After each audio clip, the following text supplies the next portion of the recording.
कैवलं सौ केवल साये सत्य साये सत्य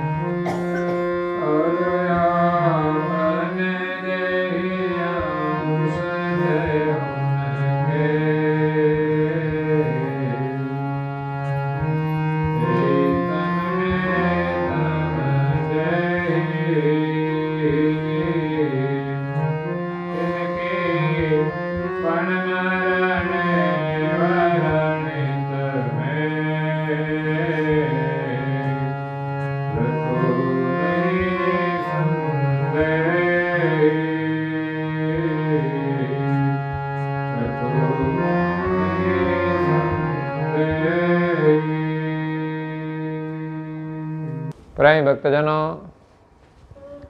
જ્ઞાન સંપ્રદાયના અધ્યસ્થાપક, અનંત બ્રહ્માંડાધીશ, વિશ્વનિયંતા,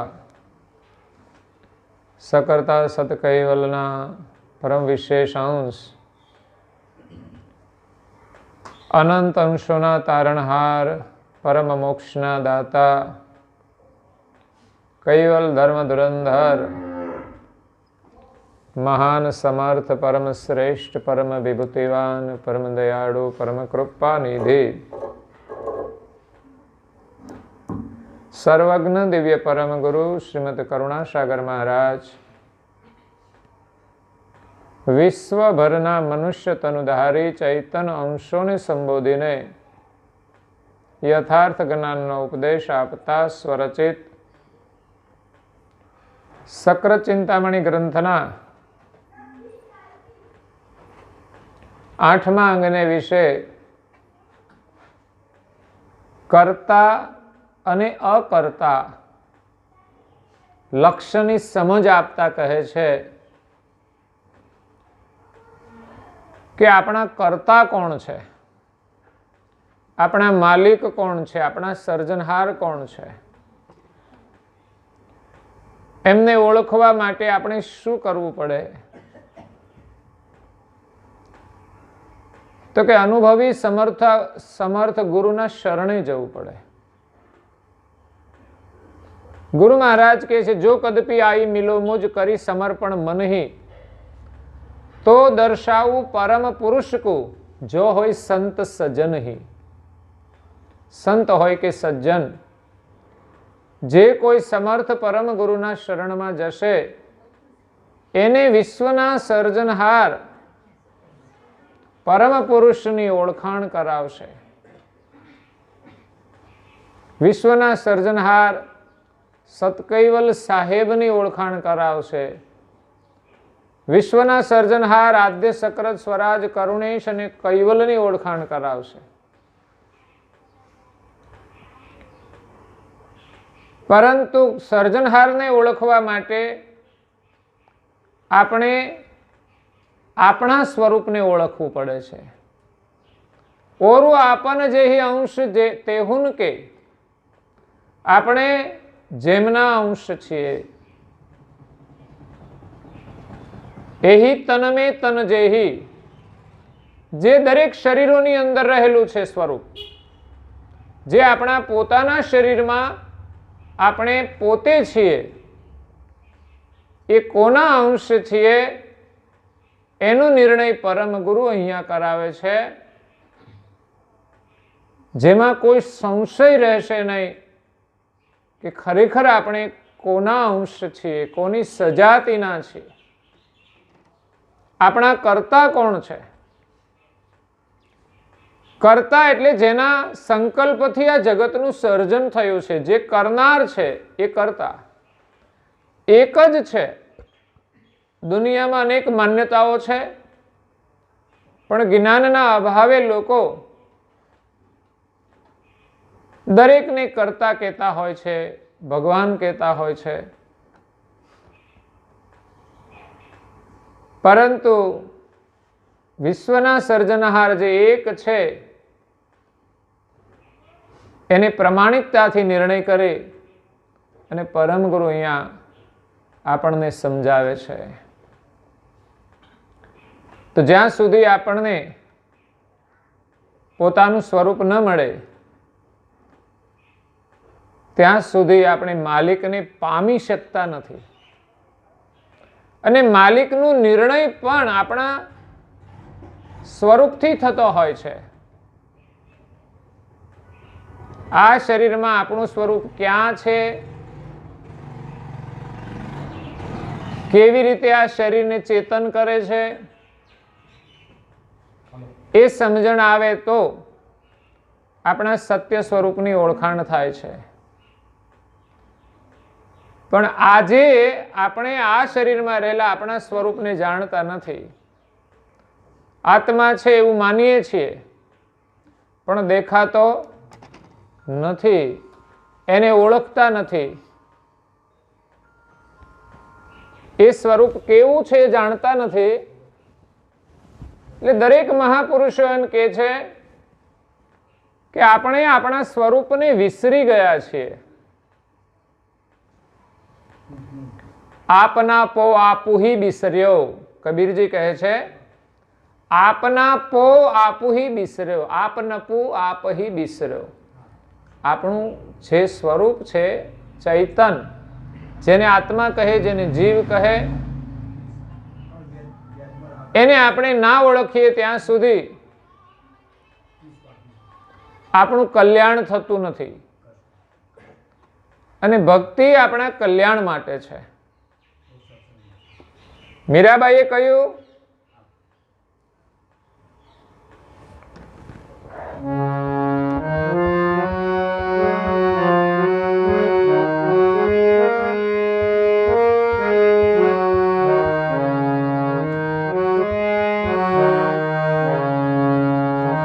આત્માને ઓળખ્યા વિના રે એ ભવના ફેરા નહીં તો મટે રે. આ બ્રહ્મણને ભાંગ્યા વિના રે લખ 84 નહીં રે મટે.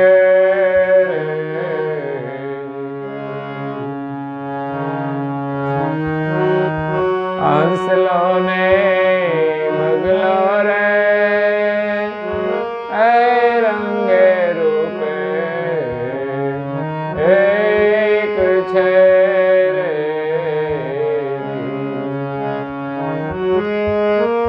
એ તો એના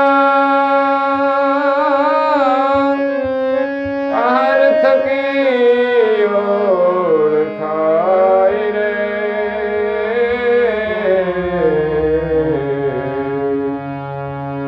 મને ઓળખ્યા વિના રે ભવના ફેરા નહીં રે મટે રે.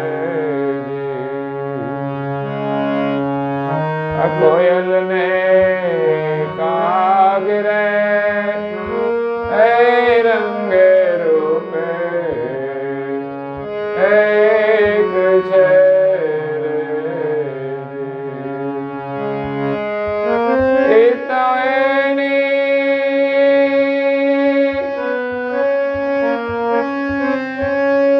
વાણી થકી ઓળખાય રે.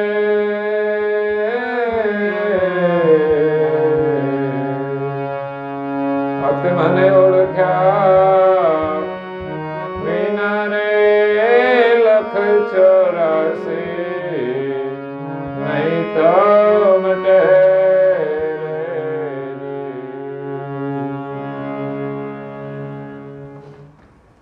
આત્માને ઓળખા વિના આપણા દુઃખોનો અંત આવશે નહીં. ગમે તે વ્યવસ્થા કરીએ, થોડા સમય માટેની વ્યવસ્થા છે, થોડો આનંદ છે, પણ સાચું સુખ તો આત્માની અંદર છે.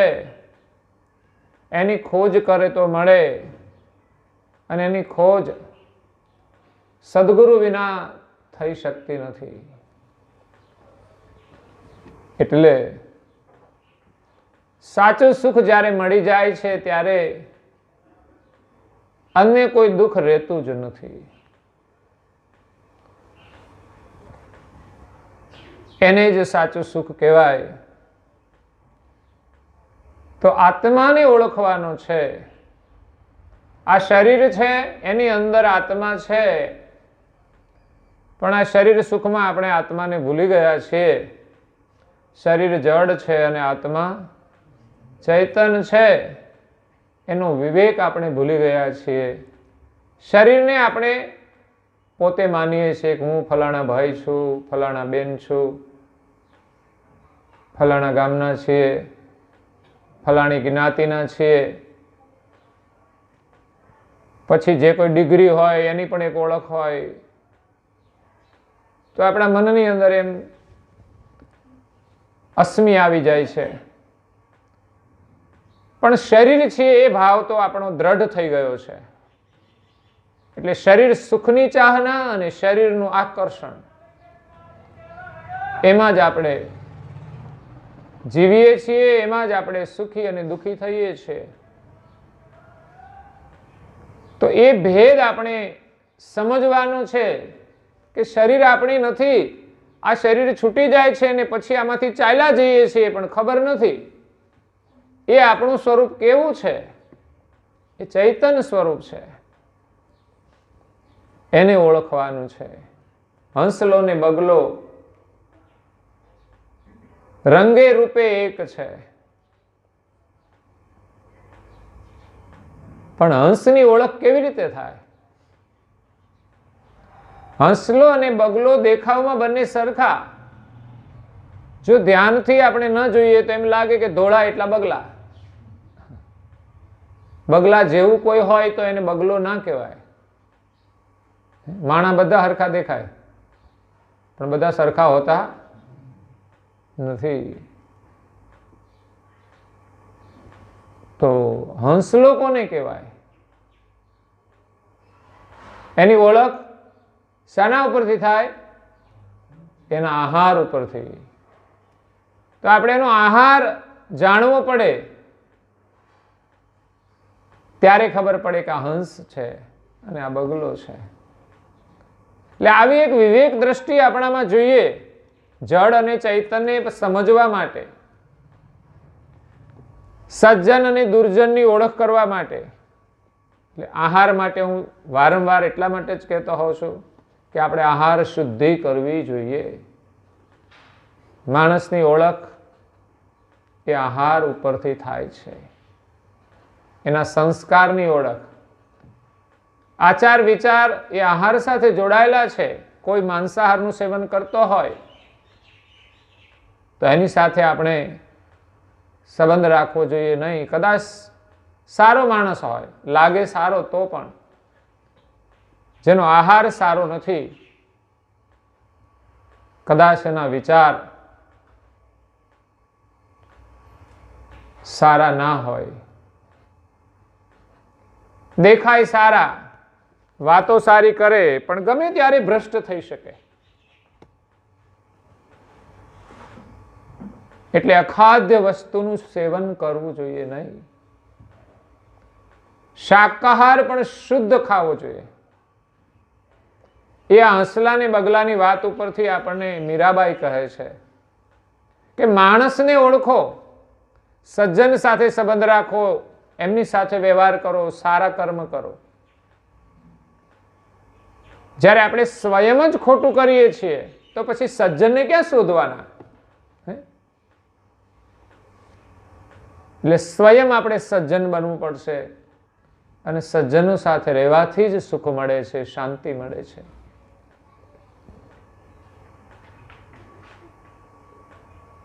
નહીં તો સંબંધો જોડાયા પછી પણ વિચ્છેદ થાય છે, કારણ કે એમાં સજ્જનતા ના હોય, એને આપણે ઓળખ્યા નહીં. એટલે સમય જતા સંબંધોની અંદર વિચ્છેદ થાય છે. એવું જ બીજું દ્રષ્ટાંત આપ્યું. કોયલ અને કાગ રંગે રૂપે એક છે. કાગડો અને કોયલ, કોયલ આમ તો નાની હોય, પણ રંગે બે એક હોય તો આપણે એમ સમજીએ કાગડાને જોઈને કે આ કોયલ છે કે કાગડીને જોઈને, પણ રંગથી જ એક હોતા નથી. એમની ઓળખ શાના ઉપરથી થાય? વાણી ઉપરથી. તો કોયલ એ મધુર વાણી બોલે છે, એમની વાણી બધાને પ્રિય લાગે છે. અને કોયલ તો પાછી વહેલી ઉઠી જાય અને કાગડા મોડા ઉઠે. વાણીની મધુરતા એ કોયલ છે. મતલબ કે ઘણા લોકો પ્રપંચી પણ હોય અને મધુર મધુર બોલતા હોય. એવું બને ને, સંબંધો કરવા હોય ત્યારે કેટલું મધુર બોલે, પછી ખબર પડે કે આ તો કાગડા છે.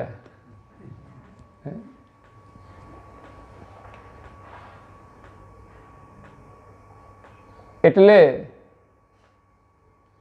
નમન નમન में फेर है बहुत नमे नादान दगलबाज दोढ़ा नमे चित्ता चोर અને કમાન. ચિત્તોય નમે,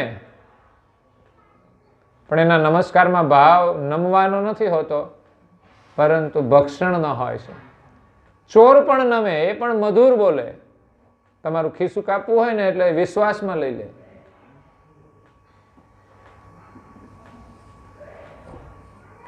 પણ એની વાણીની પાછળ એના મનમાં કપટ હોય છે. પણ આ થોડા સમય માટે બોલે એમાં એની ઓળખ નથી થતી, પણ લાંબા સમયે માણસ જેવો હોય એવી જ વાણી એની હોય છે. થોડા સમય માટે ખેલ કરી શકે, પણ કાયમને માટે ખેલ નથી કરતો એ માણસ. જેવો હોય એવો જ રહેતો હોય છે. એટલે એની વાણીમાં સ્વાભાવિક દર્શન થાય. અને એની વાણી જો આપણે સમજવી હોય તો એમને સ્વતંત્રતા આપી દો, એટલે એ જેવા હશે એવા બહાર આવશે.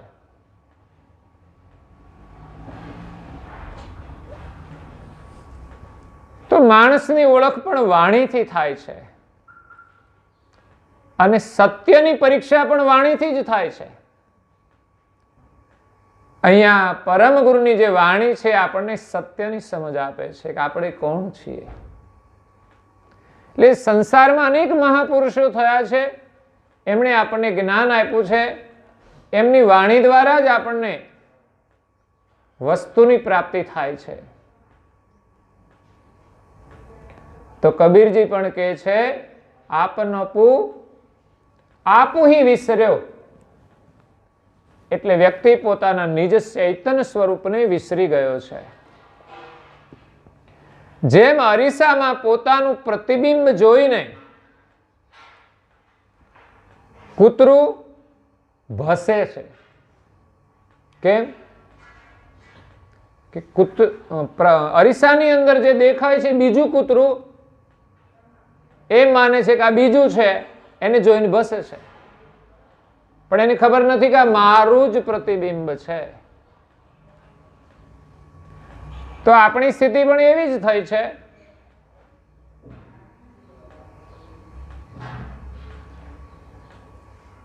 કે આપણા જેવા જ અંશો છે બધા શરીરમાં. આપણે પોતાના સ્વરૂપને ભૂલ્યા છીએ અને સામેની અંદર આપણા જેવું જ સ્વરૂપ છે, પરંતુ આપણા રાગ દ્વેષને લઈને, જીવ દશાને લઈને આપણામાં રહેલું એમનામાં જે સ્વરૂપ છે એ આપણને દેખાતું, એમનામાં રહેલી સારી વસ્તુ એ પણ આપણને દેખાતી, માત્ર આપણે આપણી દ્રષ્ટિથી દોષ દર્શન કરીએ છીએ. એનામાં હોય એ એને મુબારક. આપણે તો દોષની સાથે વ્યવહાર નથી કરવાનો. અગર તો વધારે દોષ હોય તો એનાથી આપણે દૂર રહેવાનું છે. પણ જેટલું સારું છે એ આપણે ગ્રહણ કરવાનું છે, અને એથી વિશેષ આ દરેક ઘાટમાં રહેલું એક ચૈતન્ય સ્વરૂપ છે, પરંતુ આપણે એને ભૂલીને માત્ર બાહ્ય શરીરને જ જોઈએ છે, એની ભૌતિક વ્યવસ્થાને જ જોઈએ છે, અને એમને જોઈને આપણામાં મોહ થાય છે, કામ થાય છે, ક્રોધ થાય છે, એ બાહ્ય ચરિત્રને જોઈને. પણ અંદર રહેલું ચૈતન્ય સ્વરૂપ આપણે નિહાળતા નથી. બીજું, અરીસામાં જોઈને ચકલી, આપણે ઘરે અરીસો હોય તો ચકલી આવે, અને અંદર રહેલી બીજી ચકલીને જોઈને લડતી હોય છે, ચાંચો મારતી હોય છે. તો આપણે સંસારમાં કેમ લડીએ છીએ?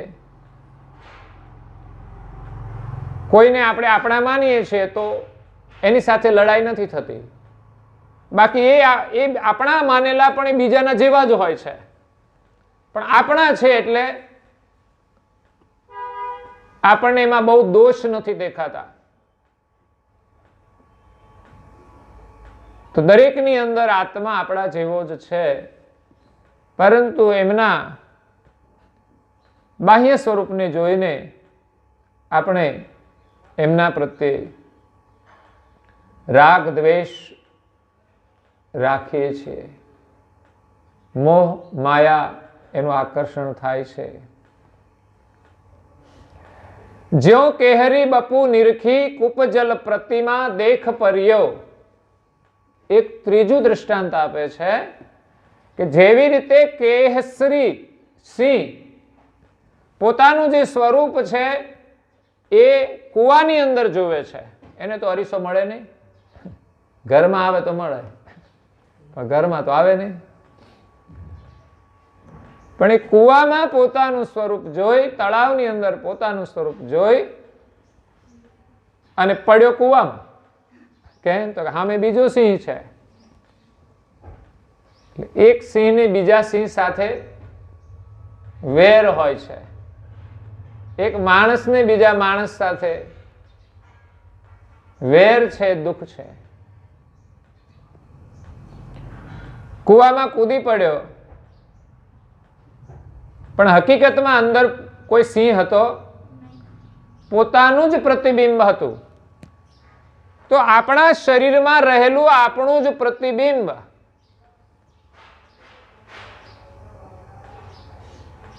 એ મિથ્યા જોઈને આપણે એમાં કૂદી પડીએ છીએ. અત્યારે જે આપણું સ્વરૂપ છે ને એ સત્ય નથી. આ શરીરની અંદર આપણે જે વર્તમાન કરીએ છીએ એ જીવદશાનું સ્વરૂપ આપણે જોઈએ છીએ, એ સત્ય નથી, પ્રતિબિંબ છે. સત્ય સ્વરૂપ તો આપણે સ્વયં છીએ. જો આ શરીરને બાદ કરીએ તો આપણા સત્ય સ્વરૂપમાં આપણે જીવીએ તો આનંદ આનંદ ને આનંદ જ છે. પણ શરીરને આપણે માન્યું આપણું, અને દુનિયામાં બધું શરીર ભાવમાં આપણે જીવીએ છીએ એટલે દુઃખ છે. દેખાય છે એમાંનું કઈ સત્ય છે? કારણ કે આજે આ બધું છે એ રહેવાનું નથી, એટલે આજે દેખાય છે એ સત્ય છે, પણ હંમેશા નથી રહેવાનું એટલે સત્ય. જ્યારે આ શરીરમાં રહેલું આપણું સ્વરૂપ ભલે દેખાતું ન હોય પણ એ સત્ય છે અને છે જ. તો એ સત્ય સ્વરૂપને આપણે ઓળખવાનું છે. એટલે આપણે આપણા સત્ય સ્વરૂપને ભૂલીને મિથ્યા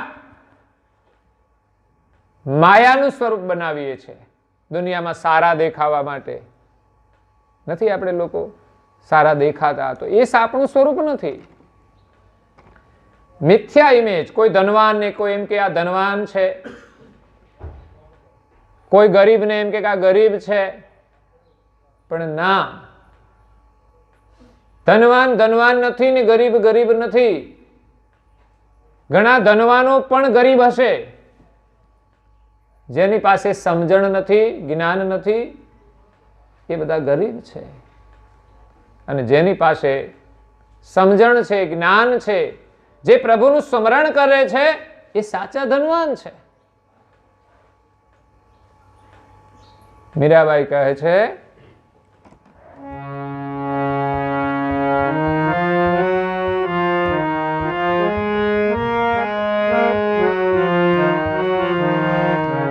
કયોજી મેને રામ રતન ધન પાયો, કયોજી મેને રામ રતન ધન પાયો, ખર્ચે ન ખોટે વાકો ચરણ લોટે, દિન દિન બઢત સ્વાયો, કયોજી મેને હે રામ રતન ધન પાયો. ખર્ચે ન ખૂટે, સંસારનું ધન તો ખૂટી જાય છે વાપરીએ તો,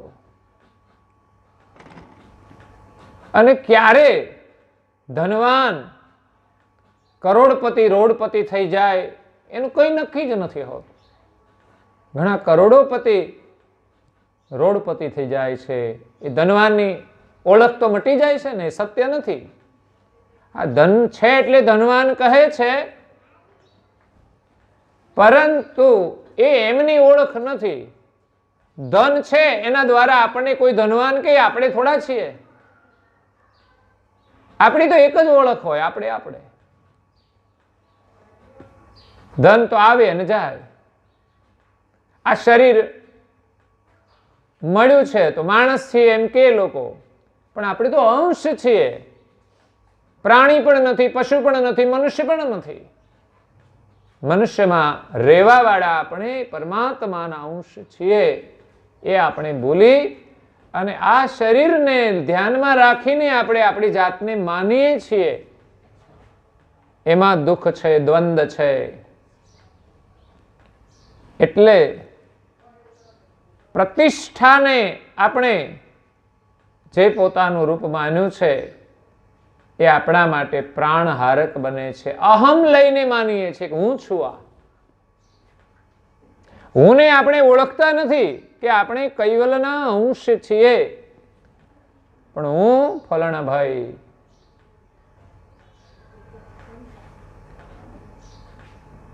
પછી પાછળ બધી પારિવારિક ઓળખ આવે, ગામની ઓળખ આવે, ધંધાની ઓળખ આવે. અહમ છે. આપણે વધારે અહમમાં જીવીએ છીએ, એ આપણા દુઃખનું કારણ છે. પણ સાચી જેને ઓળખ થઈ જાય ને,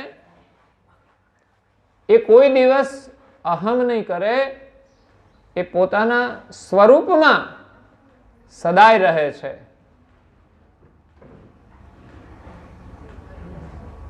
દુનિયાના લોકો દાદાગીરી કરે તો એને ખબર છે કે આ માણસ અજ્ઞાની છે, એટલે અહમમાં દાદાગીરી કરે છે.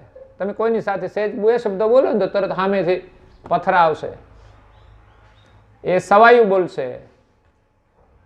તો આ બધી આપણી અહમની ઓળખ છે. વાતમાં કઈ પણ દે, તું મને જાણતો નથી, હું કોણ છું, હું શું કરું, તું શું કરે. એવું જીવન જીવીને પથારી વશ થઈ જાય ત્યારે ખબર પડે કે હવે તું શું કરીશ, બોલ. બોલવાની પણ સ્થિતિ ન રહે ત્યારે કોઈ માણસ બે શબ્દો કહે અને પથારીમાંથી ઊભું ન થવાય ત્યારે કરે શું? એને કોઈ કઈ કહી દે ત્યારે મજબૂર થઈ જાય છે. એટલે મહાપુરુષો આ અહમને છોડીને પોતાના સ્વરૂપમાં રહેતા હતા કે દુનિયાના રૂપ રંગથી એ પ્રભાવિત નહોતા થતા. બડો બડાઈ ના કરે, બડો ન બોલે બોલ, હીરો મુખ સે ના કહે કે લાખો અમારા મૂલ. જે મૂલ્યવાન છે, મહાન છે, એ ક્યારેય એમ નથી કહેતા કે હું મહાન છું. એની મહાનતામાં જ એ મહાન હોય છે. હીરો ન જાણતા હોય એના માટે તો પથ્થર હોય, પણ હીરાનું મૂલ્ય તો હીરો એ મૂલ્યવાન જ રહે છે. હીરાનું મૂલ્ય કદાચ પ્રકાશમાં ન થાય પણ અંધકારમાં હોય. તો એનું મૂલ્ય થાય છે. કાચ હોય એ પ્રકાશમાં ચમકે પણ અંધારામાં એ અજવાળું આપી શકતો, જ્યારે સાચો હીરો એમ કહેવાય છે કે અંધારાની પણ અંદર અજવાળું આપે, એ સાચો હીરો છે. મહાપુરુષો આ જગતના સાચા હીરા છે, જે અંધકારની અંદર, અજ્ઞાનની અંદર પ્રકાશ આપે છે.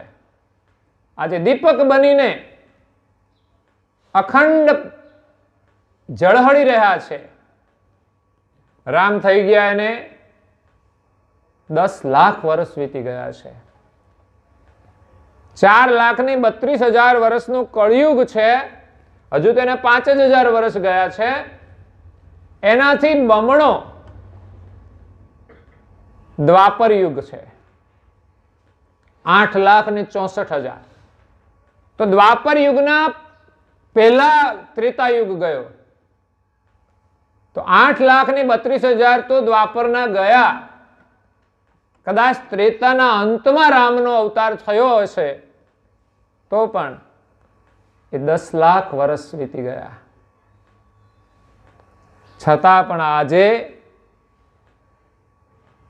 દુનિયા એનું સ્મરણ કરે છે, એનું અસ્તિત્વ છે, કારણ કે જ્ઞાનનો દીપક છે.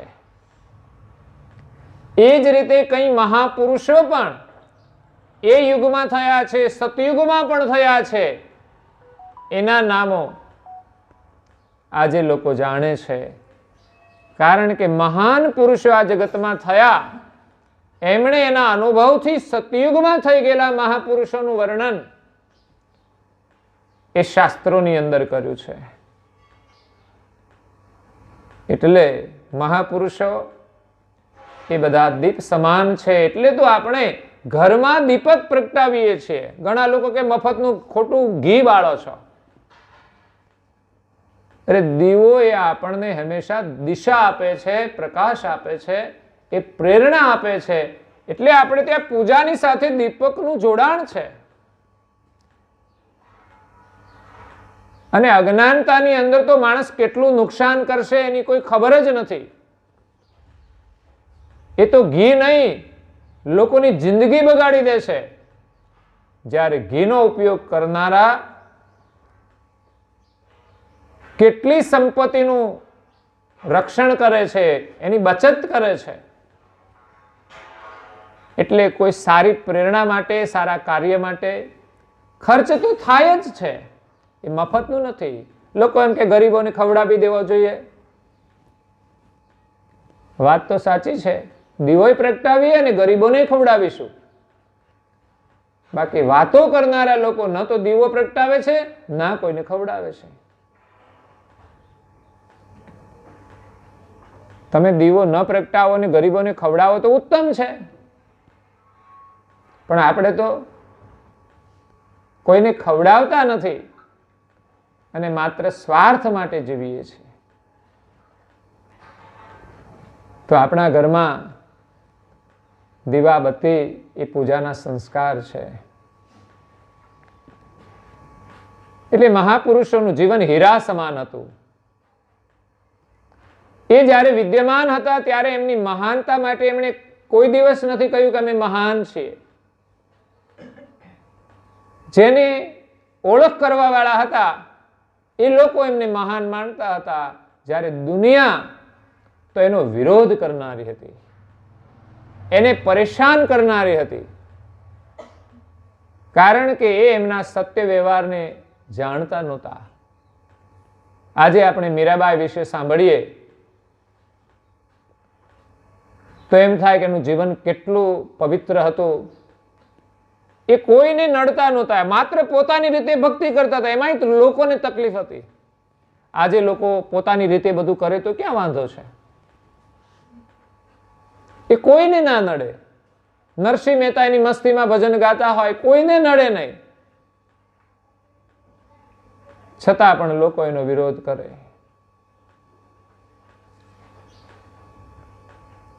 એ સમયમાં હતા લોકો, કારણ કે સત્યના માર્ગે ચાલનારા હતા. અને દુનિયાના લોકો મારા તારાના વાડામાં બંધાયેલા હતા, જ્ઞાતિ જાતિના ભેદમાં બંધાયેલા હતા, એટલે નરસિંહ મહેતા સજ્જનોના ઘરે જાય, કોઈ પણ વર્ણને ત્યાં, તો એમના જ્ઞાતિના લોકોને ના ગમે એટલે વિરોધ કરે, કારણ કે જ્ઞાતિવાદ. આપણે ત્યાં વર્ણ છે, પરંતુ કોઈ સજ્જન માણસ હોય એમાં કોઈ વર્ણભેદ નથી રહેતો. શુદ્ર વર્ણની અંદર જન્મ લીધો હોય પણ એનું આચરણ અને જીવન ઉત્તમ હોય, બ્રાહ્મણના જેવું, તો એમની સાથે આપણે વ્યવહાર કરવો જોઈએ, એમની સાથે એમના ઘરે જવું જોઈએ, એમના ઘરનું ભોજન પણ લેવું જોઈએ. કારણ કે ગમે તે વર્ણમાં જન્મ્યા છે પણ એ કચરો નહીં ખાતા હોય, એના ઘરમાં માંસ નહીં હોય. કેમ? તો કે એનું જીવન ઉત્તમ છે. પણ વર્ણ શુદ્ર છે, ત્યાં શુદ્ર વર્ણ નથી જોવાતું, પણ એનું ઉત્તમ આચરણ જોવામાં આવે છે. અને ઉત્તમ વર્ણની અંદર જન્મ લીધો છે પણ એના ઘરમાં માંસ ખવાતું હોય કે ઈંડા ખવાતા હોય તો એમના ઘરનું ભોજન ના કરવું જોઈએ. કારણ કે આચરણથી એ ભ્રષ્ટ છે. કોઈ વ્યક્તિ હોય તો એનાથી આપણે દૂર રહેવું જોઈએ. એટલે મહાપુરુષો એ જ્ઞાતિ જાતિના વાડાથી પર હતા. હા, સજ્જન અને દુર્જનનો ભેદ ચોક્કસ રાખે કે દુર્જનોથી દૂર સારા. કારણ કે દુર્જને ઉપદેશ પણ ના લાગે એટલે દુર્જનોને ઉપદેશ પણ ના આપે. અને આપવા જાય તો શું થાય? પેલી કથા તો આપણે સાંભળી જ છે,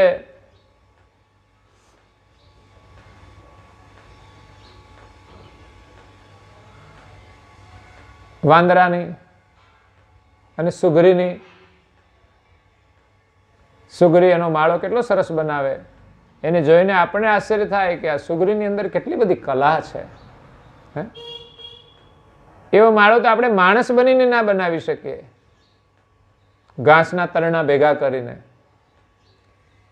પરમાત્માએ દરેકને પોતાના જીવન માટે સમજ શક્તિ આપેલી છે. પ્રાણી હોય તો પ્રાણી, પશુ હોય તો પશુ. તો સુગરી તો સરસ માળો બનાવે અને વરસાદ આવે તો એ સુગરી માળામાં બેસી જાય એટલે એને પાણીથી ભીંજાવું ના પડે અને કોઈ તકલીફ ના થાય. પણ વાંદરો ઝાડ ઉપર બેઠેલો વરસાદમાં પલળે અને ઠંડીમાં ધ્રુજે તો વળી સુગરીને એમ થયું કે હું વાંદરાભાઈને થોડી સલાહ આપું. એટલે એને કહ્યું કે વાંદરાભાઈ, આ ઠંડીમાં તમે થરથરો છો, તમે જુઓ મેં મહેનત કરીને કેવું સરસ ઘર બનાવ્યું છે, તો મારે આ વરસાદમાં ઠંડીમાં પરેશાન ન થવું પડે એમ તમે પણ એકાદું સારું ઘર બનાવી લો તો આ ઠંડીમાં તમારે ધ્રુજવું ના પડે. પણ વાંદરાને ઘર નથી હોતું, એને એક ઘરે રહેવાનું નથી હોતું. એ આજ અહીં હોય કાલ ક્યાં હોય, એને એમાં જ જીવવાનું હોય છે. પણ વાંદરાને સલાહ આપવા ગઈ સુગરી તો વાંદરો અકળાયો કે આટલી અમથી વળી સુગરી અને મને તું સલાહ આપે. કારણ કે પાછું અહમ હોય ને, કોઈ મોટા હોય ને એ નાનાની સલાહ ના લે. ક્યારેક છોકરાઓ પણ જો સાચી વાત કરે તો વડીલોએ પણ માનવી જોઈએ. એવું નહીં કે છોકરો થઈને વળી મને સલાહ આપે. એમ વાંદરાને એમ તો હું આવો મોટો, અને પોતાની જાતને તો બધા વિશેષ માનતા હોય, અને એમાં અજ્ઞાની તો ખાસ. મહાપુરુષો તો મહાન થઈને પણ નાનાની આગળ પણ નાના થઈ જતા હોય છે. એ સમજતા હોય કે માણસ નથી સમજતો એટલે પોતાની જાતને મોટો માને છે. એટલે નાના બની જાય. અને કોઈ સજ્જન માણસ આવે તો એમના આગળ મોટા હોય છે, કારણ કે સજ્જનો એમનો આદર કરે છે, એમના આગળ વિશેષ થઈને રહેતા હોય છે. તો વાંદરો પોતાની જાતને મોટો માનતો હતો. એટલે દુનિયાનું જે અહમ છે ને, પોતાને ભૂલીને આપણે બીજું ધારણ કરીને પોતાને મોટા માનીએ છીએ. કે પોતાની પાસે ભૌતિક કોઈ સામર્થ્ય હોય ને, અને પછી જો માણસ એને કંઈ બોલે ને તો એની ખેર નથી. સત્તા હોય, સંપત્તિ હોય કે શારીરિક બળ હોય, એને કોઈ છંછેડે, કોઈ પહેલવાન માણસ હોય એને કોઈ દુબળો માણસ છંછેડે તો શું કરે? એક જ તમાચો માર દે ને.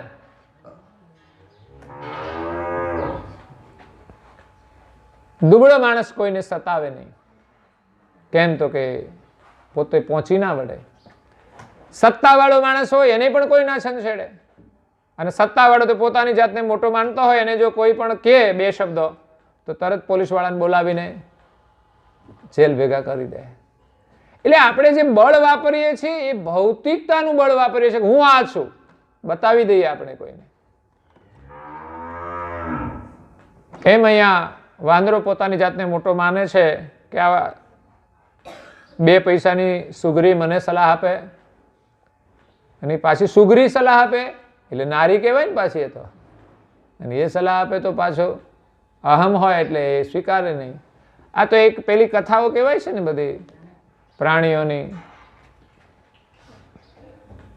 એક રૂપક કથાઓ હોય છે. હકીકતમાં તો કંઈ સુગરીને વાંદરા કંઈ વાતો કરે, પણ આ તો માણસને લઈને બનાવી છે કે ઘણા સુગરી જેવા માણસો હોય એ વાંદરા જેવા માણસને સલાહ આપે તો શું પરિણામ આવે એના માટે કહી છે.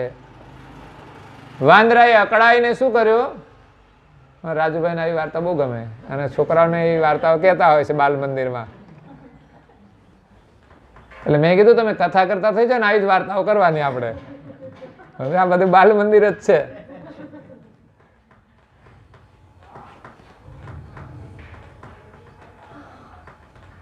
એટલે ઘણા બધા બાળકો આપણા ગામના એ બાલ મંદિરમાં જઈને સંસ્કારિત થયા છે.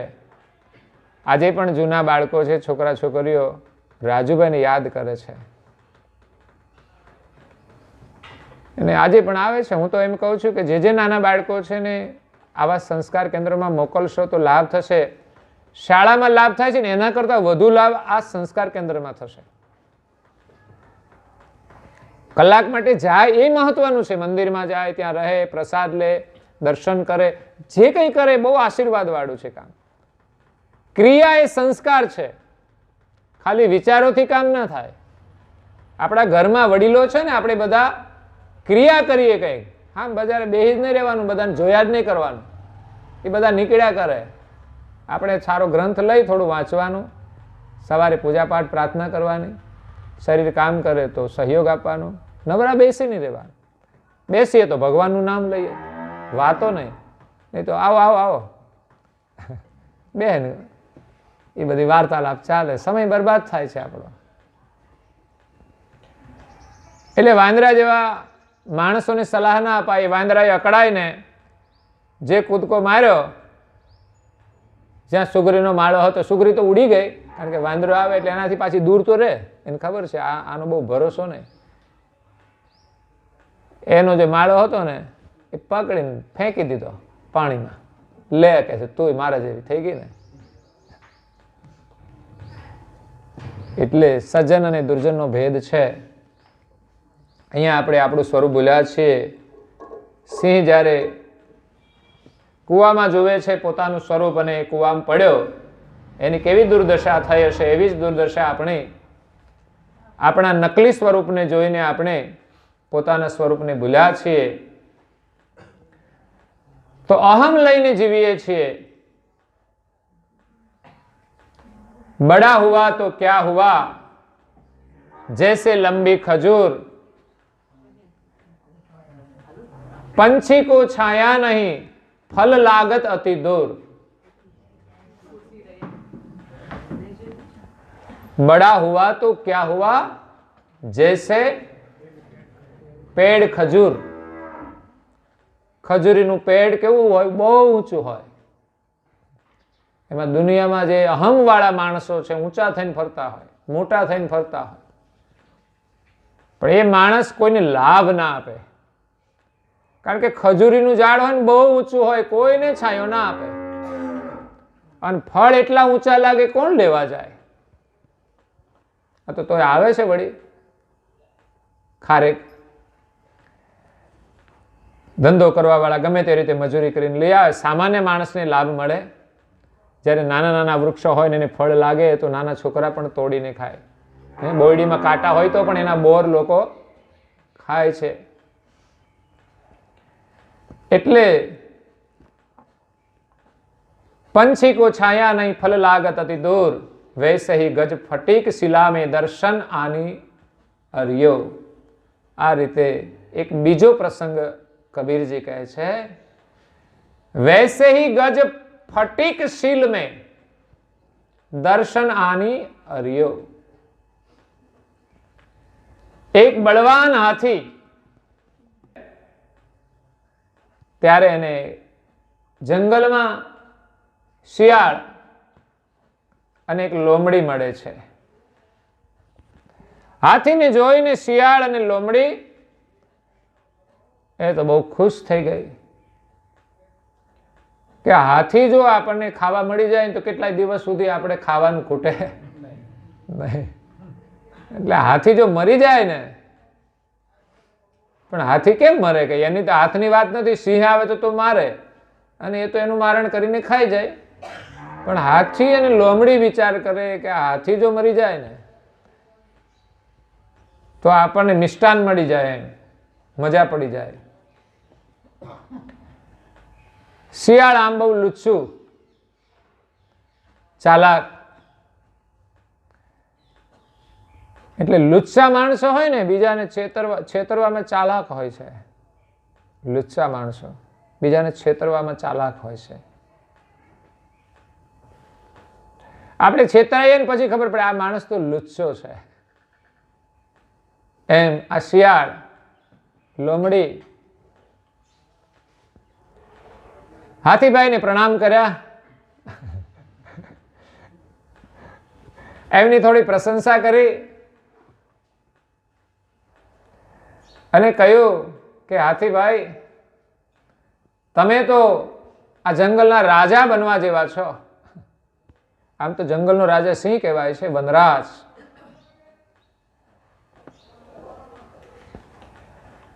પણ તમે તો આ રાજા બનવા જેવા છો.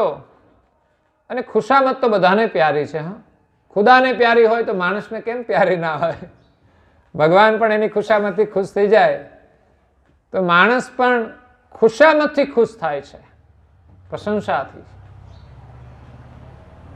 ત્યારે વનરાજને રાજા બનવાની ઈચ્છા થઈ. પ્રતિષ્ઠા પણ બધાને ગમે છે. ત્યારે રાજા હાથીએ કહ્યું કે ભાઈ મારે રાજા બનવું હોય તો શું કરવું પડે? હવે સલાહ પાછી લોમડીને લેવાની. શિયાળ અને લોમડી કહે તમારે બીજું કંઈ કરવાનું નથી, ફક્ત આ વનની અંદર એક મોટો પર્વત છે અને ત્યાં એક તમારા જેવો બીજો હાથી રહે છે. એ અત્યારે તો એનો રાજા છે, એને તમે મારી દો ને તમે રાજા. તો અભિમાની હાથી એમ કહે છે એમાં શું?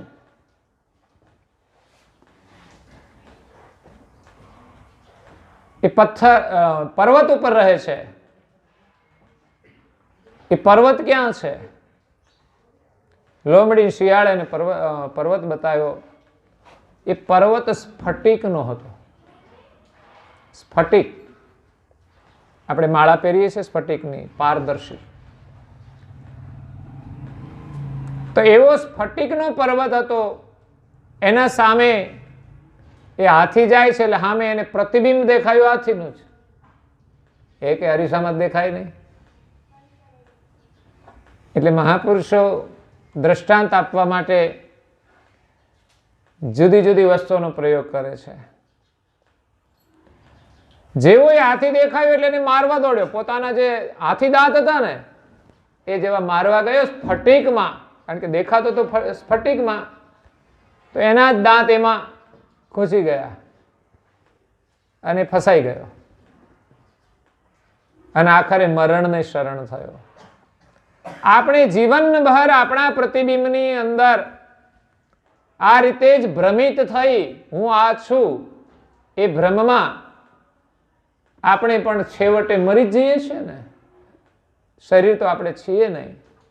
શરીરને એટલું સત્ય માન્યું છે અને શરીરને એટલું મહત્વ આપીએ છીએ જેટલું એનું મહત્વ છે નહીં. અને શરીર જેટલું મહત્વનું છે એના મહત્વને આપણે સમજતા નથી. મહાપુરુષે માનવ શરીરના મહત્વને સમજ્યા તો એ પ્રમાણેનો ઉપયોગ કર્યો છે. અને બીજી રીતે ચૈતન્યની દ્રષ્ટિએ આ શરીરનું કોઈ મહત્વ નથી વિશેષ, છતાં પણ આપણે શરીરને મહત્વ આપીએ છીએ, ચૈતન્યને મહત્વ આપતા. આત્માને ઓળખવા માટે આપણે મહેનત નથી કરતા, માત્ર શરીર સુખ માટે જીવન જીવીએ છીએ. જરૂર પૂરતું તો મળી જાય છે, પણ ભેગું કરવા માટે, સારા દેખાવા માટે આપણે જીવીએ છીએ. એમાં આપણું જીવન પૂરું કરી દઈએ છીએ. હું આનાથી સારો દેખાવ છું, એ તો શરીર છે. શરીરને ગમે તેટલું આપણે રૂપાળું બનાવીએ અને દેખાઈએ સારા, તો એનાથી તો કઈ આપણે સારા બની જતા. શરીર ગમે તેવું હોય પણ માણસ સારા કામ કરે તો એ સારું દેખાય છે. પણ એવું કોઈ કરતું, સારું કામ કરીને કોઈ સારા થવા પ્રયાસ નથી કરતું, પરંતુ માત્ર શરીરથી, સંપત્તિથી, વૈભવથી સારા દેખાવા પ્રયત્ન કરીએ. ખોટા ખર્ચા કરીને દુનિયામાં સારું નામ કરવા પ્રયાસ કરીએ. આપણે તો આવું મોટું કામ કરી નાખ્યું, એ મોટું કામ નથી. એટલે અહીંયા આપણે આપણા સ્વરૂપને ભૂલી ગયા છે. એના અનુસંધાનમાં દિવ્ય પરમ ગુરુ આપણને આપણા સ્વરૂપની ઓળખાણ કરાવે છે. અને કક્કાની અંદર એક વાત કરે છે, ગગ્ગા ગલ બહુ માયા તણા, જૈસે મરકટ મુઠ્ઠી ચણા, છૂટે નહીં સંશય નવ જાય, કાલ પારધી આવી સાય. મરકટ મુઠ્ઠી ચણા એક દ્રષ્ટાંત જ છે. એક વાંદરો મરકટ,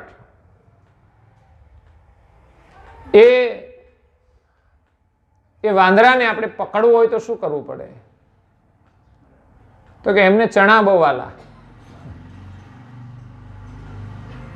એમને દેખતા કોઈ પાત્રની અંદર તમે ચણા નાખો, એ પાત્રનું મુખ છે ને બહુ નાનું હોય, એટલે વાંદરાનો હાથ માંડ માંડ અંદર જાય ને એવું.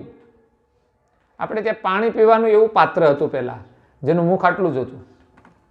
રાખતા હતા પેલા. એને શું કહેવાય? ઘડો. ઘડો તો મોટા, હે, લોટી. કાઠિયાવાડમાં એને ભંભલી કે છે. હા, નાનું એવું મુખ હોય, એના ઉપર બૂચ લાગી જાય લાકડાનું. હે, હા, ઉપર તો નાળ ઉપર થોડું ઊંચું હોય, પતલું એવું. બનાવવાળા બહુ સારા કહેવાય, મસ્ત બનાવતા હતા. એટલે એવું એક નાના મુખવાળું પાત્ર, એની અંદર એને દેખતા ચણા નાખ્યા, પછી દૂર જતા રહે એટલે વાંદરો આવી અને માટલીની અંદર એ ચણા ખાવા માટે હાથ નાખે. એટલે હાથ આમ નાખે, માંડ માંડ જાય, પછી અંદર જઈ અને ચણા મુઠ્ઠી પકડે, પછી બહાર નીકળે નહીં. એટલે એ માટલાને લઈને એ વાંદરો ફસાઈ જાય છે. એમાં જ આપણે બધા આ ચણાની લાલચમાં, સંસારનું સુખ છે ને ચણા જેવું છે. બીજાને બંગલો એટલે આપણે બંગલો જોઈને બસ જિંદગીભર આપણે મજૂરી કરીને પણ ભગવાનનું ભજન ભૂલીને માણસ જોઈને બધું કરે છે. કોઈ સરસ તૈયાર થઈને આવે એટલે પછી આપણે લક્ષ્ય બનાવીએ કે આપણે એક દિવસ તો આવા તૈયાર થઈને બધાને બતાવવું જ છે. જે કંઈ ખાધું છે એકવાર ખાઈએ ને, આ મસાલા ખાધા એટલે પછી લાલચ ચણાના જેવી છોડવાનું નહીં. દુઃખી થાય ગમે તે થાય પણ છોડવાનું નહીં. ખાવાની વસ્તુ ખાઈએ સ્વાદિષ્ટ હોય છતાં પણ એની લાલચ ના હોવી જોઈએ કે ખાવા માટે આપણે અધર્મ કરવો પડે કે ભ્રષ્ટ થવું પડે, એવું ના હોવું જોઈએ. એટલે ઘરમાં તમે જે કંઈ બનાવો એ સ્વાદિષ્ટ બનાવો, સારું બનાવો, પણ એની લાલચ આપણામાં ના રહેવી જોઈએ કે જેના માટે આપણે કંઈક ખોટું કરવું પડે. નહીં તો વાંદરાની જેમ આપણે સ્વાદની અંદર ફસાઈ જઈએ છીએ, પછી આપણે ખાવા માટે ભ્રષ્ટ થઈએ છીએ. આપણે ત્યાં શુદ્ધ ભોજનની જગ્યાએ પછી ધીમે ધીમે અશુદ્ધ ભોજન થઈ જાય. ઘરનું ખાતા ખાતા બહારનું ખાઈએ, અને બહારનું ખાતા ખાતા પછી ન ખાવાનું પણ ખાઈએ છીએ. એટલે એમાં આપણે આપણા સ્વરૂપને ભૂલી ગયા છીએ. પરમ ગુરુ કહે છે, સંચળ ચાલ ચપળ ચિત ઘડો, કોટે ફાંસીને ફંદે પડ્યો, મોહ મુઠ્ઠીને તૃષ્ણા ચણા. મોહરૂપી મુઠ્ઠી પકડી છે આપણે. જે કઈ વસ્તુ પકડીએ છીએ એક મોહ છે, છૂટતી નથી. મસાલા એ મોહરૂપી મુઠ્ઠીમાં પકડ્યા છે. વાંદરાએ જે મુઠ્ઠી પકડીને ચણાની, પછી એમાંથી બહાર નીકળતું નથી હાથ. અને એનામાં સમજણ પણ નથી કે હું મુઠ્ઠી ખોલીને ચણા છોડી દઉં તો મારો હાથ બહાર નીકળી જશે. જ્યારે વાંદરો પકડવા વાળો હોય ને, એ માણસ પછી વાંદરાને પકડી લે, પછી વાંદરો કશું ના કરી શકે. હાથમાં માટલું ભરાઈ જાય ને પછી એ ઝપટ ના કરી શકે, અને પેલો મદારી વાંદરો પકડી લે અને જિંદગીભર એને ગુલામી નચાવે. આપણે માયામાં પછી નાચવાનું. માયારૂપી આ મદારી છે. એટલે આ માયાના અનેક રૂપ છે, એમાં આપણે ફસાઈ જઈએ છીએ. એમાંથી જગાડવા માટે દિવ્ય પરમ ગુરુ આ વિશ્વમાં આવ્યા છે અને કહે છે કે તમારું જે સ્વરૂપ ઓર આપનું જે અંશ તે હુન કે એહી તન મેં તન, જેહી આ શરીરમાં તમારું જે ચૈતન સ્વરૂપ એ જેનો અંશ છે એ માલિકની ઓળખાણ અહીંયા કરાવે છે. અને પરમ ગુરુ એટલું જ કહે છે કે માલિક સિવાય તમે આ જગતની અંદર શા માટે ભટકો છો? તો તુમ હી ફેરે ઓર પક્ષ મેં મુદે કવન મુરજાઈ, जिनमें खोजन निज खावन की, तिनमें क्यों मिल माए, तिनमें क्यों मिल माए. આ દુનિયામાં અનેક પક્ષ છે. પરમ ગુરુ એવો સનાતન પક્ષ લઈને આવ્યા છે, સત્ય પક્ષ લઈને આવ્યા છે કે છે એક આપણા જે સર્જનહાર છે એનો પક્ષ છોડીને તમે શા માટે આ જગતની અંદર મૂંઝાઈ ગયા છો, ગભરાઈ ગયા છો, ફસાઈ ગયા છો? કારણ કે ધર્મની અંદર જ્યાં અજ્ઞાનતા હોય, સત્યતા ન હોય, અંધકાર હોય, ત્યાં ગભરામણ હોય છે, ભય હોય છે, મૂંઝારો હોય છે. તો એક સત્ય સર્જનહારનો પક્ષ છોડીને આ દુનિયામાં શા માટે તમે આ બાજુ તે બાજુ ભટકો છો? ધર્મ સ્થાનોમાં જાનારા લોકો પણ ઘરમાં સમસ્યાની અંદર હેરાન થતા હોય છે, એને રસ્તો નથી મળતો. जिनमें खोज न निज खावन की, જે ધર્મની અંદર સાચા સર્જનહારની ઓળખ નથી, तिनमें क्यों विलमाई, તમે એમાં શા માટે અટકી ગયા છો, રોકાઈ ગયા છો? આગળ કહે છે, અહો જીવ તુમ જુગન જુગન કે ભૂલે પંથ छल क्रतवन के दम्भ कपट में क्यों फंस रहे श्रम में। परम गुरु કહે છે કે તમે યુગોથી આ સંસારમાં ભૂલા પડેલા છો, ભ્રમણાયુક્ત પંથોની અંદર આખી દુનિયા ધર્મ માર્ગમાં ભૂલી પડેલી છે. સંસારમાં તો ભૂલી પડી જ છે, પરંતુ ધર્મ માર્ગની અંદર પણ ઘણા પ્રપંચી પંથો છે જેમાં ધર્મની સત્યતા નથી. લોકોને ભ્રમિત કરીને પોતાના વાડામાં પૂરી અને પૂજાવા માટે પણ લોકોને રોકી રાખે છે. ઘણા પ્રપંચી ધર્મો લોકોનું શોષણ કરે અને પોતે મજા કરતા હોય છે, સત્ય માર્ગ નથી બતાવતા. પોતે સુખી થવા માટે ધર્મનો રસ્તો લઈ ધર્મગુરુ બની અને દુનિયાને છેતરતા હોય છે. એવાય પ્રસંગો જગતમાં બહાર આવતા હોય છે ત્યારે ખબર પડતી હોય છે. જ્યારે જે સત્ય મહાપુરુષો થયા એમણે કોઈ વાડો નથી બાંધ્યો, એમણે તો જગતને મુક્ત રીતે ઉપદેશ આપ્યો છે. રોહિદાસ ચમાર હતા વર્ણની દ્રષ્ટિએ, પણ એ મહાન વિભૂતિ હતા. ઘરમાં રહીને ભક્તિ કરતા હતા. મીરાબાઈ એમના પાસે ઉપદેશ લેવા માટે જાય છે, કોઈ વાડામાં નથી બંધાયા. બાકી મીરાનું જે કુળ હતું ને એના કુલ ગુરુ પણ હતા. એ જબરજસ્તીથી એમ કે જ્યાં કુળદેવીને તમે માનો એને તમે માંસનું ભોજન બનાવી તમે બનાવો અને એને ધરાવો. મીરા કે હું બનાવીશ નહીં, મારા રસોડામાં માંસ બનશે, જે કરવું હોય તે કરો, મારી નાખે તોય ભલે, પણ એ ધર્મ છોડે નહીં. આ ધર્મ જ નથી. આ દુનિયામાં એવાય ધર્મ ગુરુઓ છે કે જે અખાદ્ય વસ્તુનું સેવન કરે છે, એ અધર્મ છે.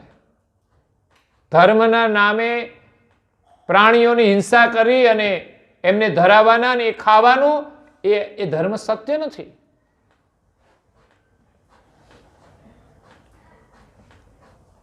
એટલે અહો જીવ તુમ જુગન જુગન કે, કારણ કે આ જગતનું સર્જન થયું અને અનંત કલ્પો વીતી ગયા છે, તો કેટલા યુગોથી આપણે જગત બનાવ્યું ત્યારથી આ જગતમાં ફરીએ છીએ. કેટલાય ધર્મોમાં આપણે પ્રવેશ કર્યો હશે, કેટલી વાર માનવ જન્મ ધારણ કર્યો હશે, કે તમે યુગોથી આ ધર્મ જગતની અંદર ભ્રમણાયુક્ત પંથોની અંદર ભૂલા પડેલા છો, જેમાં અનેક ભ્રમણાઓ હોય છે. છલ, કપટ, દંભ, એની અંદર તમે શા માટે ફસાઈ રહ્યા છો? અને હવે એમાંથી નીકળવા માટે બહાર નથી નીકળી શકતા.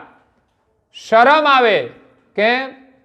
તો કે અત્યાર સુધી આમાં બધું કર્યું અને હવે આમાંથી નીકળીએ તો લોકો એમ કે અત્યાર સુધી તમે આ કર્યું. ઘણી વાર શરમને લઈને પણ લોકો ના છોડી શકે, કે લોકો કેવું કે છે આમણે તો ઘર બદલ્યું. જેમ લગ્ન કર્યા પછી ઘર ન બદલાય, એમ કે છે ધર્મ પણ બદલાય, એવું લોકો માનતા હોય છે.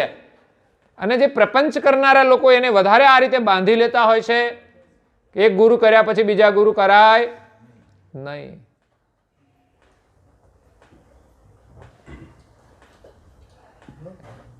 એટલે ધર્મગુરુ ખોટા હોય તો પણ પછી બદલાય, એવી એક માન્યતા ઊભી કરી દે ખોટા ધર્મગુરુ.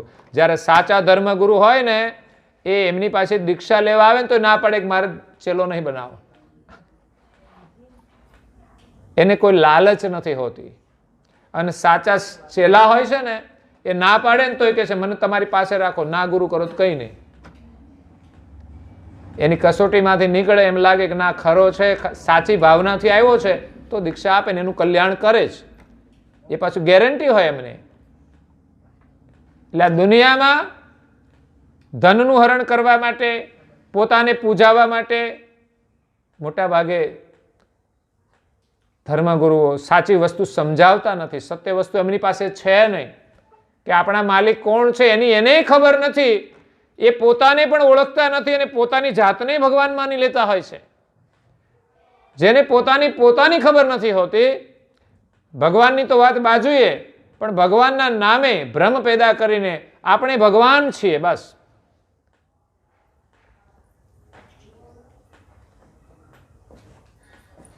ગુરુ એટલે ભગવાન છે, પણ ગુરુ જાતે જ ભગવાન થઈને બેસતા નથી. ગુરુ એમના કાર્ય કરી અને લોકોને પ્રતીતિ થાય છે કે નહીં ખરેખર આ જ મહાન પુરુષ છે. એમની વાણી એના અનુભવ ઉપરથી ખબર પડે, સિંહની ગર્જના ઉપરથી ખબર પડે કે આ સિંહની વાણી છે, અને શિયાળ બોલે તો પણ રાત્રે ખબર પડે. એમ આ જગતની અંદર જે મહાન પુરુષો છે એની જે વાણી છે એના ઉપરથી જ લોકો એને ભગવાન માને છે. અને દુનિયામાં ભગવાનના નામે કે મહાપુરુષોના નામે પોતે ભગવાન થઈને પૂજાય છે. જે મહાન પુરુષો હતા ને એ વર્તમાનમાં ક્યારેય ભગવાન થઈને નથી પૂજાયા, પણ એ મહાન હતા એટલે એને લોકો ભગવાન માને છે. એટલે કે છે તમે શરમમાં રહેતા નહીં અને સત્ય જ્ઞાન સાંભળી એવા સંત મહાપુરુષોનો ઉપદેશ લઈને માર્ગે ચાલજો. એમાં કોઈ એવા સમર્થ અનુભવી સદગુરુ મળશે, એમની દીક્ષા લઈ અને તમે એમની આરાધના કરજો. પરમ ગુરુ કરુણાસાગર એક એવી દિવ્ય વિભૂતિ છે જે 14 લોકની અંદર નિવાસ કરતા તમામ અંશોનું કલ્યાણ કરવા માટે આવ્યા છે. એટલે બધા ધામોમાં ગયા, પૃથ્વી પર પણ બધા લોકમાં ગયા, 7 દ્વીપોમાં ગયા. કેમ? તો કે એમને માત્ર પોતાનો ધર્મ સ્થાપિત નથી કરવો, પણ સંસારમાં રહેતા તમામ જીવોનું કલ્યાણ કરવું છે. એટલે 14 લોકમાં કૈવલનો લક્ષ્ય આપ્યો અને પૃથ્વી ઉપર રહેલા 7 દ્વીપોમાં એમણે કૈવલની ઓળખ કરાવી છે. એટલે આપણું અહોભાગ્ય છે કે જંબુદ્વીપની અંદર આપણા ભારત દેશમાં અને એમાંય આપણા ગુજરાતમાં પ્રગટ થયા. અને ગુજરાતની અંદર પણ ઘણા બધા ગામો છે, બધી જગ્યાએ પરમ ગુરુની ઓળખ નથી, એમનું કોઈ સ્થાન નથી. પણ આપણે ભાગ્યશાળી છીએ કે આપણા વડીલો દ્વારા એમની ભક્તિ દ્વારા આપણા ગામની અંદર પરમ ગુરુનું એક સ્થાન બનાવ્યું, એમની સ્થાપના થઈ અને પરમ ગુરુનો લક્ષ્ય આપણા ગામમાં આવ્યો અને આપણે લક્ષ્ય પ્રાપ્ત થયો છે. એ ખરેખર આપણા માટે અહોભાગ્ય છે. તો આજે કૈવલધામવાસી અંબાબાની પાવન સ્મૃતિમાં એક દુઃખની સાથે 2 દુઃખ છે. એક તો અંબાબા ગયા છે એનું સાધારણ દુઃખ છે, કારણ કે જવાનું બધાને છે, એટલે બહુ દુઃખ રાખીને કરવાનું શું. પરંતુ દીકરાઓ માટે માતાનું મૂલ્ય એ ભગવાન તુલ્ય છે. એક માતાના તમે દર્શન કરો, પ્રણામ કરો તો એ આશીર્વાદ મળે છે જે આપણને ભગવાન આપે. અને ભગવાનના આશીર્વાદનો અધિકારી એ બને છે કે જે મા બાપના આશીર્વાદ લઈ શકે એ જ ભગવાનના આશીર્વાદ લઈ શકે. જે મા બાપના આશીર્વાદ ન લઈ શકે એ ભગવાનના હું ખાખ લેવાનો. એ ગમે તેટલા કામ કરે, દોડાદોડી કરે તો પણ એને ભગવાનના આશીર્વાદ ન મળે. ભગવાનને વિશ્વાસ જ ના આવે. કેમ? તો કે આ ઘરે જે આપ્યા છે મા બાપ, જેને જન્મ આપીને મોટો કર્યો, એની સેવા કરી અને એની નથી સેવા કરતો, એ મારી સેવા તો મતલબથી જ કરવા આવ્યો હશે. એટલે મા બાપની સેવા એ મહત્વની છે. એટલે પ્રગટ આશીર્વાદનું એક કેન્દ્ર છે. આશીર્વાદ કંઈ ગમે તેનામાં ત્યાંથી તો મળતા નથી. એવું કોઈ સ્થાન હોય શ્રદ્ધાનું તો આપણને આશીર્વાદ મળે. એમ આપણા ઘરમાં જ આશીર્વાદ છે પ્રથમ, કે જે મા બાપ છે એને પ્રણામ કરીએ. એક આદર્શ જીવન છે, સંસ્કાર છે. તો એ સદગુણથી આપણે સુખી થઈએ છીએ.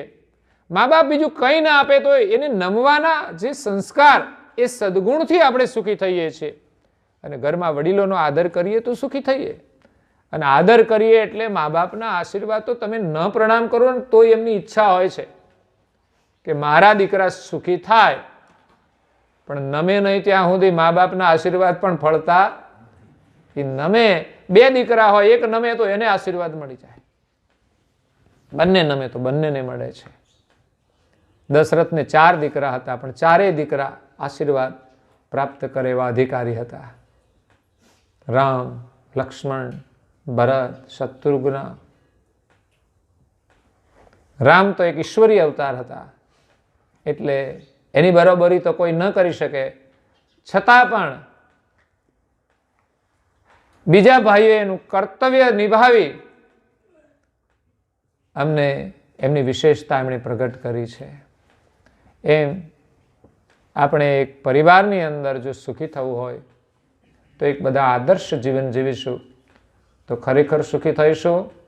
અને પરમ ગુરુના જ્ઞાન દ્વારા એમના આશીર્વાદથી પરિવારમાં આપણે એક આદર્શ જીવન જીવીએ અને સાથે સાથે આપણે આપણું આત્મકલ્યાણ પણ કરીએ.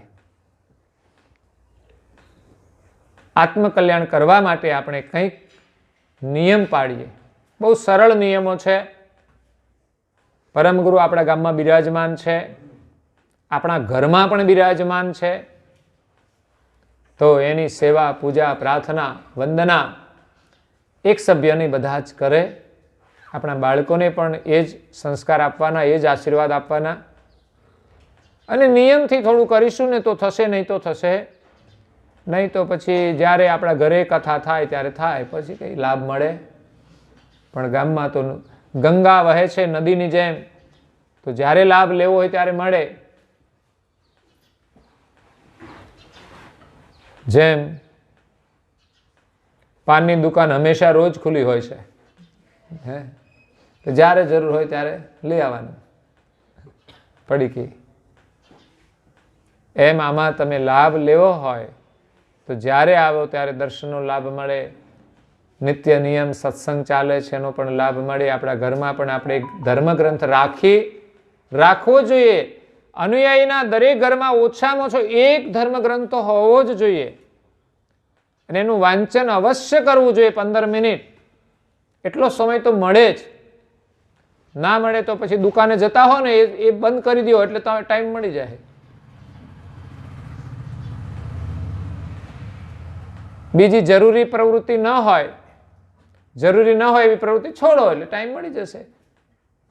મેં કહ્યું ને કે આ જે કાર્ય છે એ કેટલું મહત્વનું છે એને સમજવું જોઈએ. આ શરીર કેટલું મહત્વનું છે એ સમજવું જોઈએ.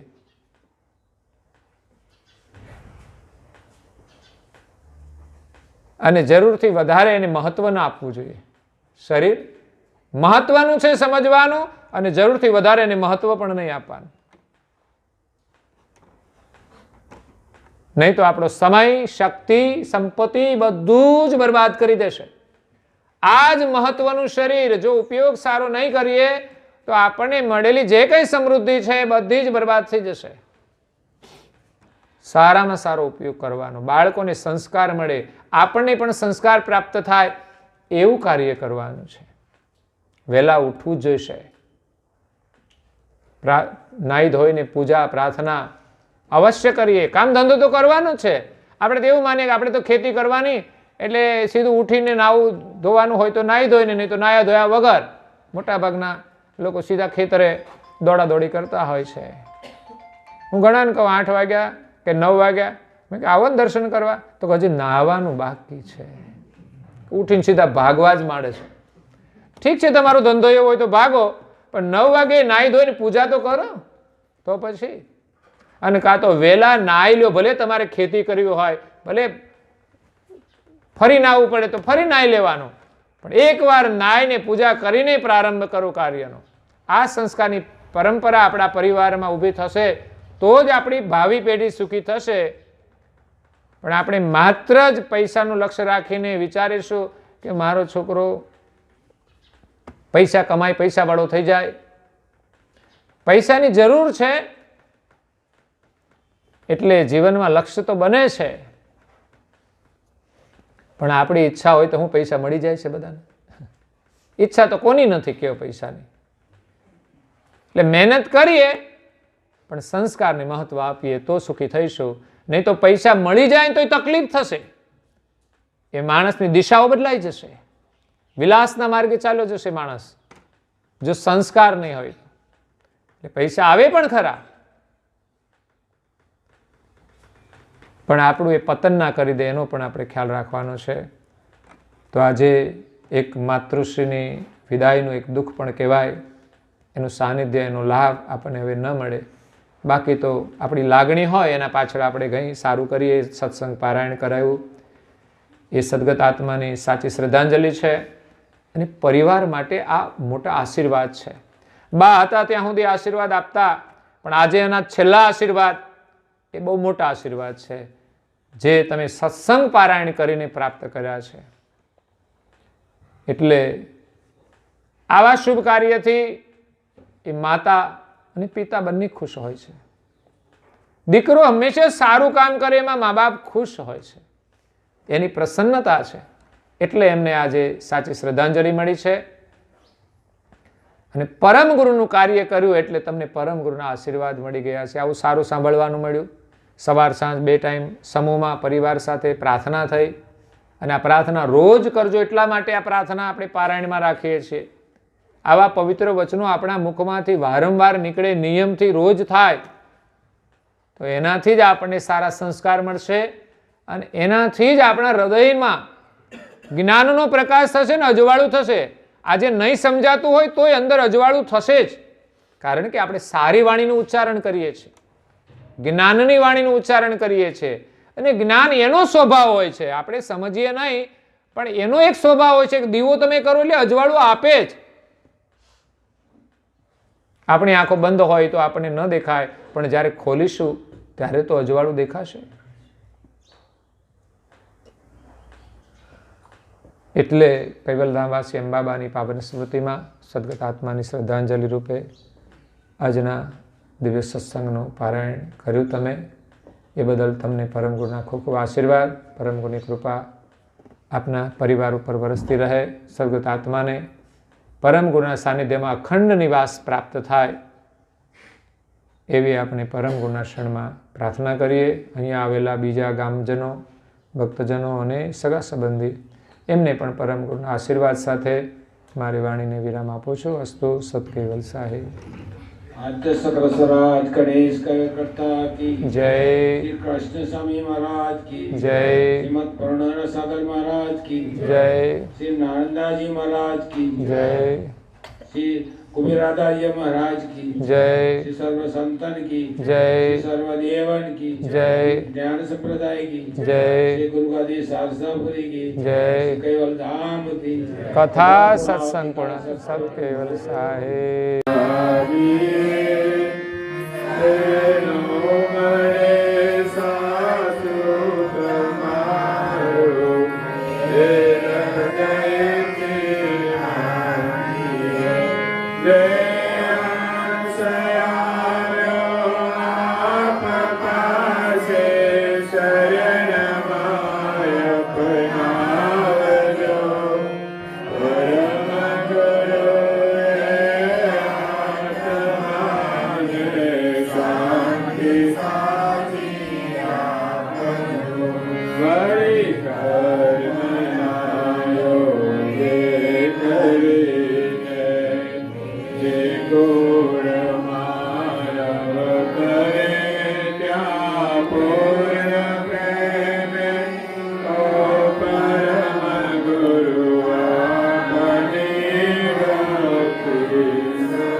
सुख संपत्ति